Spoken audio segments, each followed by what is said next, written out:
Hello મિત્રો, તો આજે આપણે જઈ રહ્યા છીએ હનુમાન ગાળા. રસ્તો થોડો લાંબો છે, તો હવે આપણે થોડા સ્પીડમાં પહોંચી જશું.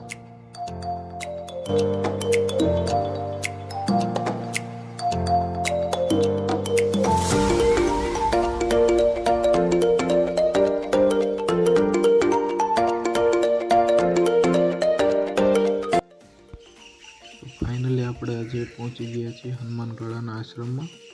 તો આ છે આશ્રમનો વ્યૂ, અને અહીંયાનો તમે અવાજ સાંભળો, કેટલો સુંદર છે. પક્ષીઓનો અવાજ, કેટલી શાંતિ છે. સામેની તરફ દરવાજો જોવું છે, ત્યાંથી આપણે પગપાળા જઈશું હનુમાન ગાળા, જ્યાં હનુમાનજી દાદા છે. મિત્રો, આ તમને જે દરવાજો બતાવી રહ્યો છે, ત્યાંથી આપણે આગળ જંગલ સમાન રસ્તા ઉપર પસાર થઈને હનુમાન ગાળા તરફ જઈશું.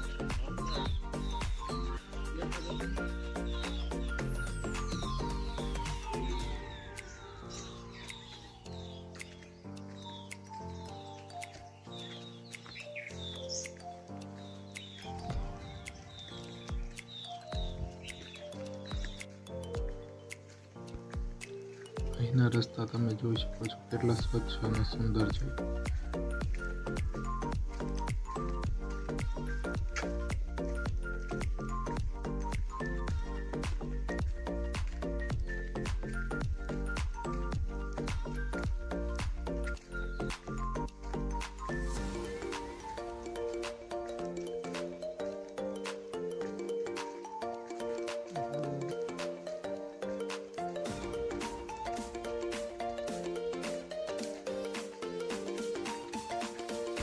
આપણને રસ્તામાં આ પ્રકારની ઘણી બધી નદીઓ જોવા મળશે, જેમાંથી પસાર થવાની ખૂબ જ મજા આવશે.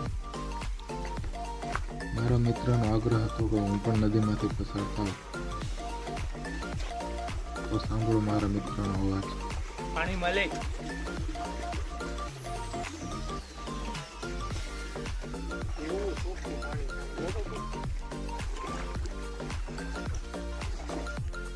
તો ફાઇનલી આપણે થોડું ચાલ્યા પછી હનુમાન દાદા સુધી પહોંચી ગયા છીએ. એનો નજારો ખૂબ જ સુંદર અને રમણીય છે, ખૂબ જ મજા આવે એવું છે. અહીંની લોકવાયકા મુજબ કહેવાય છે કે એક ભેંસ ચરાવનાર વ્યક્તિની ભેંસ આ ઉપરની ધારથી નીચે પટકે છે, અને કહેવાય કે મરી જ જાય, બટ છતાં પણ હનુમાન દાદાના પરચાના કારણે જીવી ગઈ છે, અને ત્યારથી આ જગ્યા ખૂબ જ લોકપ્રસિદ્ધ થઈ છે. જય હનુમાનજી દાદા, જય બજરંગબલી.